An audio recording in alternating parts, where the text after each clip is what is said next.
Hey, welcome to yet again another episode of Team Healing. And today we're going to be talking about the Bible explained in 15 minutes. Okay, maybe 17 or 18, because the last time I went over, I agree. This is part 2, by the way. All right, cool. So today we're going to deep dive into covenants. Please watch part 1 for a summary of it, and this is part 2, and we're going to deep dive in the types of covenants, right? So starting off, today our knowledge of covenants is it's very shallow at best. You know, if I went to any Christian church and just asked the normal Christian there and asked them what a covenant is, their response is going to be very shallow at best. They're probably going to say a covenant is marriage. Yeah, which is true. Marriage is a type of covenant. Some people will say a covenant is a contract. The reason why a covenant is more than a contract is because contracts are broken every single day. But with a covenant, it's a bit in the realm of forever, you know. I know it's daunting for people to think, oh man, forever, forever, ever, forever, ever. Yeah, so most people would shy away from covenants. But back in the day, back in the Bible times, right, covenants were done every single day. So what would happen is that the normal person would walk around with salt, because that's what we did back then. We walked around with salt, bags of salt on the side of your bag, like, you know, your Batman belt.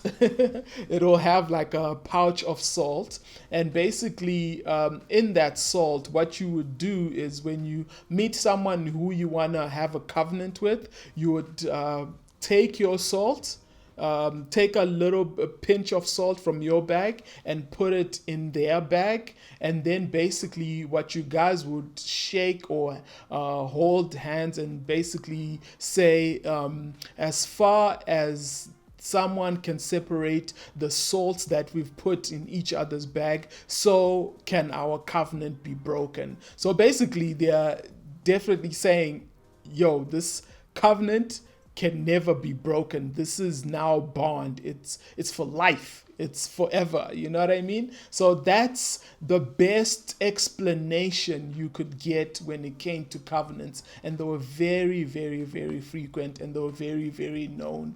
So if a God came to you and said, hey, I want to have a covenant with you, you'd be like, yeah, I know what that is. And you'd be pretty excited because you're like, what?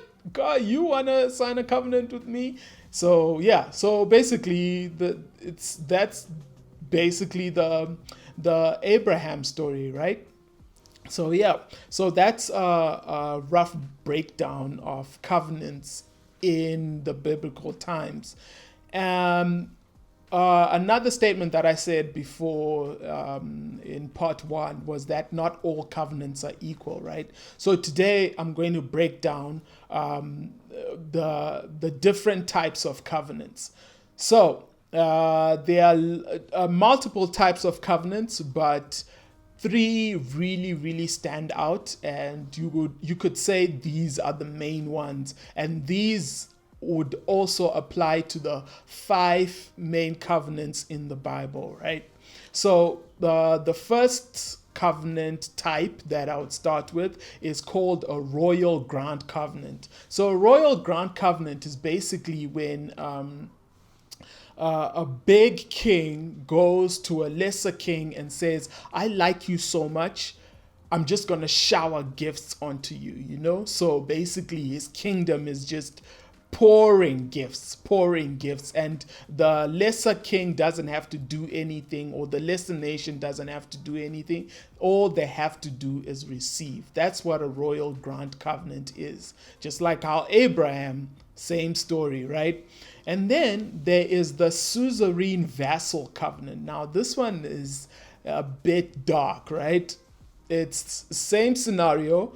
Big king goes to a lesser king, But in this time, instead of wiping out the nation, because let's say they're at war, right? Instead of wiping out, maybe the Romans wiping out a lesser king, they say, you know what? Instead of wiping you guys out, we like tax money. So instead of wiping you guys are gonna work the land, and you're gonna pay us tax money, and that tax money is gonna build all these amazing temples that we have. So that's what a suzerain-vassal covenant was, right? And then there is one called a kingship covenant. Now you might know what a kingship covenant is, because marriage is a kingship covenant. It's basically where a king of one nation and another king of another nation come together, and they have rules, they have stuff that they've said together, and they fulfill them. And if someone breaks these rules, then someone has to die, because you are agreeing that I am powerful enough to have your back, and you are powerful enough to have my back. Or sometimes when a nation didn't have a lot of water, and then another nation had a lot of sand, and they came together and said, okay, cool, you have water, I've got sand, we can build castles, and that partnership, let's sign a covenant, and it'll be a kingship covenant, and both parties are happy. So those are the three types of covenants that we're definitely going to look at. So looking at our 5 covenants that we have in the Bible, which type is which type, right? If we start with the Noahic covenant, it's basically God going to Noah saying, hey, flood, oops, mistake, that's never gonna happen. Rainbow in the sky, this is a sign of my covenant with you, that rain is never, it's never going to flood like that on the earth, right? And basically what that is obviously a royal grant covenant, because it's God doing all the work, and it's Noah just accepting and having faith that God is going to keep his word. Royal grant covenant. And then now we move on to Abrahamic covenant. God tells Abraham, hey, move out of your mom's place and go to this land, and I will give you a nation, give you children, etc., etc., right? This one might get a little bit confusing, because some people will think, Abraham first had to leave, that's why that's part of the covenant, but it technically wasn't. The covenant was him trusting God and him getting the blessings, which also becomes a royal grant covenant, which is what Abrahamic covenant is. God did all the work. There's such a beautiful scripture where they're actually doing the signature, right? You know, when you're doing a covenant, there's blood that has to be spilled on the covenant to be done, right? And instead of Abraham doing stuff for that to happen, he actually fell asleep, and then God did the covenant for him. Like, it was such a beautiful picture on how royal this covenant is. Everything, all Abraham has to do is trust and rest while God does the work, which is what a royal covenant is, right? And then now we get to the Mosaic covenant. Now, this one is a bit interesting, and we're going to break it down with some scripture, because there's a journey that we need to move with this one. So we're going to start at, verse 19. In the 3rd month, after the children of Israel had gone out of the land of Egypt, on the same day they came to the wilderness of Sinai, for they had departed from Rephidim, had come to the wilderness of Sinai, and camped in the wilderness. So Israel camped there before the mountain. Interesting writing there. And Moses went up to God, and the Lord called to him from the mountain, saying, Thus you shall say to the house of Jacob, and tell the children of Israel, You have seen what I did to the Egyptians, and how I bore you on eagle's wings, brought you to myself. Now, therefore, if you will indeed obey my voice and keep my commandments, then you shall be a treasure, a special treasure actually, to me above all people. For all the earth is mine, and you shall be to me a kingdom of priests and a holy nation. These are the words which you shall speak to the children of Israel. So I want to stop there. As you can see, this is a royal grant covenant, right? From what you can see at the start. It starts out as, it starts out as a royal grant covenant, but what it ends up to be is still yet to see. Because one thing that we see in the statement that God is saying is he's trying to bring out the faith in them. The royal grant covenant always works with faith. All the royal grant covenants, when spoken to, had to be accepted by faith. And this is what God is trying to stir up in the people of Israel. So let's see how they actually respond to that.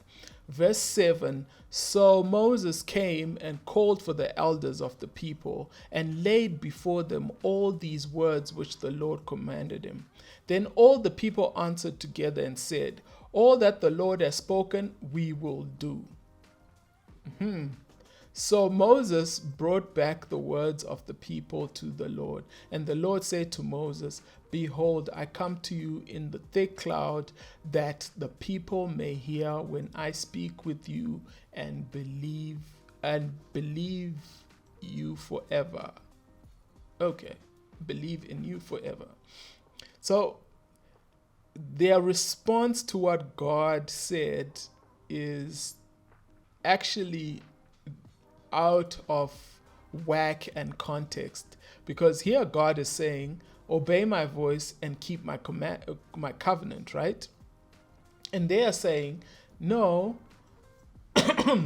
all the Lord has spoken we will do, which tells me that there's a breakdown of communication between 6 and 7. Not that Moses didn't broke down the communication, but that there's something else happening here, be it with Moses and the camp, because it can't be God. It has to be Moses with the camp, because their response to God is, all that the Lord has spoken, we will do. Because remember, a royal grant covenant doesn't have the other party doing anything. It's just God doing everything. So let's move on. So Moses told the words of the people to the Lord. Then the Lord said to Moses, Go to the people and consecrate them today and tomorrow, and let them wash their clothes, and let them be ready for the third day. For on the third day the Lord will come down upon Mount Sinai in the sight of all the people. You shall set bounds for the people all around, saying, Take heed, you yourselves, that you do not go up to the mountain or touch its base. Whoever touches the mountain shall surely be put to death. Not a hand shall touch him, but he shall surely be stoned or shot with an arrow. So basically he's saying, you don't touch the person who's done that. You just shoot him with an arrow or stone him. Whether man or beast, he shall not live. When the trumpet sounds long, they shall come near the mountain. So interesting. First of all, God is saying, just to summarize, verse 3 to 6, He's saying, hey guys, you know what I've done for you. I took you from Egypt. You know I'm powerful. You know I can do this. And then he says, if you just be in my covenant and obey my voice, then you guys will be good. You'll be gravy, right? That's what he says. And then verse 7, something happens and they say, all that the Lord has spoken we will do. And then Moses goes to God, and then God says, okay, consecrate these guys. On the third day they will come to the Mount Sinai, but they do not go onto the mountain, otherwise they will die. So basically there's something that has gone wrong here. So what to do when you have missing information? You search in the Bible, because there's always another verse that accompanies it. And luckily enough, we do have this verse that accompanies it. And this verse is found in Deuteronomy 5:22-30, right? It goes as this: these words the Lord spoke to all your assembly. So this is Moses speaking to the people. All your assembly in the mountain, from the midst of the fire, the cloud, the thickness, darkness, with a loud voice. And he added, no more. So basically, verse 22, those were the words from the 10 Commandments, and basically Moses is saying, hey guys, these are the words and I added nothing. This is what I got. And he wrote them on 2 tablets of stone and gave them to me. That's Moses saying, I got them. 23, so it was when you heard the voice from the midst of the darkness, while the mountain was burning with fire, that you came near to me, all the heads of your tribes and your elders. And you said, so this is the missing piece. Listen to this. This is the missing piece from Exodus 6-7, right? So I would slot in Deuteronomy 5 verse 24 between 6 and 7, because that's the missing piece. So the missing piece goes, and you said, surely the Lord our God has shown us his glory and his greatness, and we have heard his voice from the midst of the fire. We have seen this day that God speaks with man, yet he still lives. So basically, these people are saying, if you ever see God, you will die. Remember when we said that, look, when you're receiving a royal grand covenant, you have to receive it in faith. But what we see here is that these guys were so scared of dying that they were like, nope, we ain't doing that. You, Moses, go that side and receive all the gifts. And when you've received all the gifts or all the words, then we will do all the stuff that God wants us to do. So basically, this is a rejection. It's a rejection of the royal ground covenant that God is trying to give them, right? Verse 25, now therefore, why should we die? Oh man, this is so beautiful, because without faith, you know what I mean? Like, there's a word that says, you can approach God because without fear, because love, perfect love has no fear, right? But you can see that these people were not operating in love. They were not operating in anything of that sort. They were fearful. They just didn't want to be around this God, right? And then they're like, now therefore, why should we die? For this great fire will consume us. If we hear the voice of the Lord our God anymore, then we shall die. So basically, they're saying that we don't believe God. That's basically what they're saying. We don't believe God, and if we go to God, we are going to die. So, Moses, maybe we shouldn't be doing this. 26. For who is there of all flesh, for who is there of all flesh who has heard the voice of the living God speaking from the midst of the fire, as we have and lived? 27. You go near and hear all that the Lord our God may say, and tell us all that the Lord our God says to you, and we will hear and do it. Ooh, so sad. Then the Lord heard the voice of your words when you spoke to me, and the Lord said, yeah, sounds this is the tone that I would quote God. I have heard the voice of the words of this people, which they have spoken to you. They are right in all that they have spoken. Oh, that they had such a heart in them that they would reference me and always keep my commandments, that it might be well with them and with their children forever. Anyway, go and say to them, return to your tents.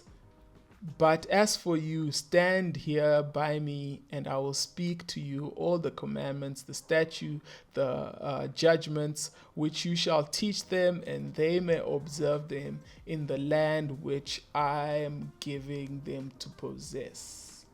My reading is so first grader, right? So anyway, reading this, you start to see how God is pretty much disappointed. If we go back to Exodus 3 verse 6, he's excited, the whole earth is mine, and I'm going to make you guys a kingdom of priests and a holy nation, right? And these are the words that you should speak to them. And then they're like, nope, we do not kind of want that. We much prefer you give us rules, and we will follow those rules. And then you're like, wait a minute, the Covenant, wait a minute. Why would you do that? So basically, what the people did is they rejected God, right? They rejected God's royal grant covenant, which is making them royal priests, right? And they opted for rules and laws. So, if we look at the types of covenant that we spoke about before, is that the one that has rules and laws is the kinship covenant. It's where two equal parties come together with their set of rules, and what do? They exchange, and then they say, yes, we agree upon this, and two equal parties move accordingly, right? And then so now God has to be equal with these people, because they obviously accredit themselves to be a bit higher and mighty, right? So now they enter into the Mosaic covenant, which is a kingship covenant. So let's break this down properly so that we can understand, because we did say the Noah one is a royal grant, Abrahamic is a royal grant, but God wanted to give them another royal grant, but instead they said, no, give us a kingship. So kingship comes with rules. And if we read Deuteronomy verse 22,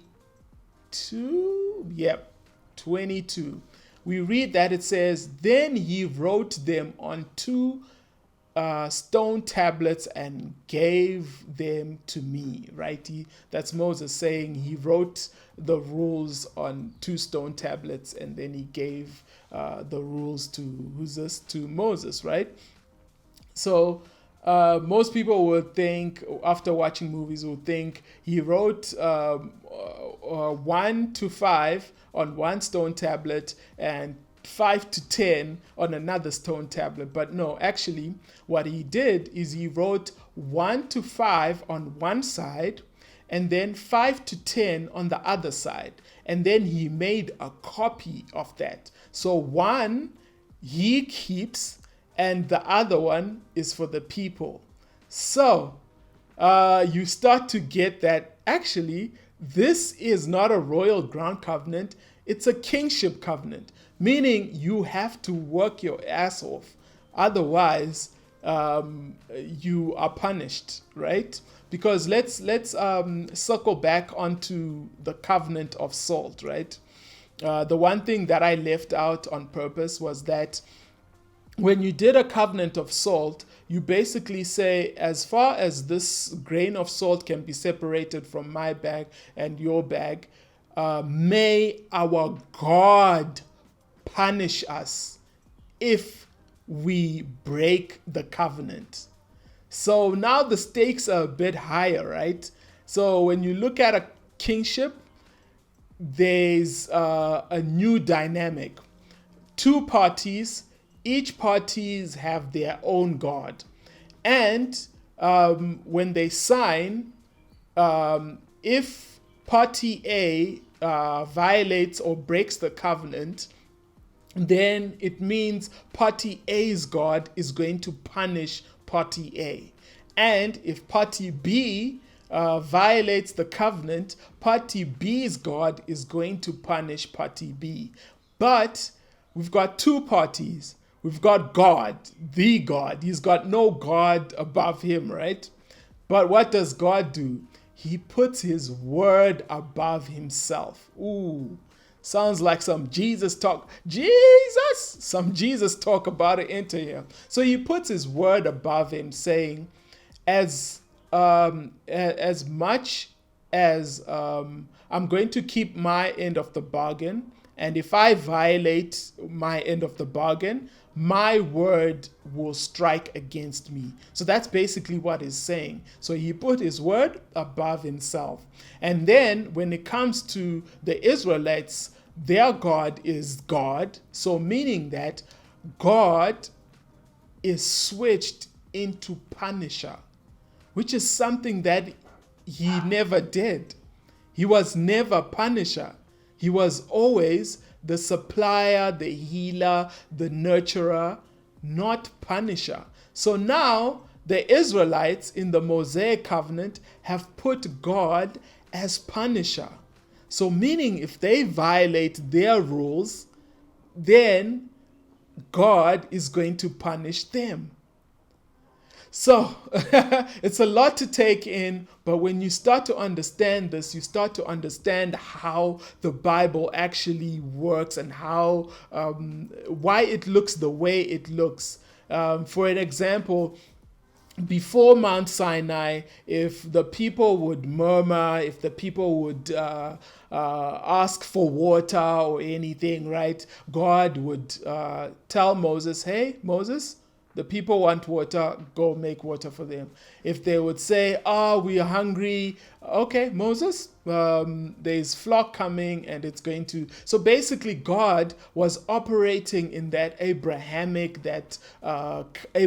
covenant where it was just royal all the way, right? But then after Mount Sinai, everything is different. You shall die. I remember when they brought out when Moses, after he got the rules from the mountain and he was walking down and he saw them violating all the rules that were written, he immediately broke them so that he didn't have to, punish Israel. And he broke them because otherwise, had he had told the people what the rules were and they had already violated the rules, then something worse would have happened. So he broke them and then he went back up to get new ones because obviously you still have to let the people know that, hey, this is the covenant that you're in. So after Mount Sinai, it was just death and destruction because they had put God above them as judge and executor. That's the best word. And there was just death all over. Every time they murmured, they died. Every time, you know what I mean? Because of the covenant that they were in. They had rejected the royal ground covenant and asked for a kingship covenant. And ever since then, the path for Israel has never been the same. And it's such a sad day when you actually read this account in Exodus 19 and Deuteronomy 5. It's like the worst possible moment of Israel, where instead of going for the awesome covenant, which is a royal grant, they went for the kingship. And you actually find out that as time went on, when Moses died, because Moses being the mediator, once a mediator dies, you need to now come back and do an addendum, like where you rewrite the contract, add stuff to make sure everything is in place.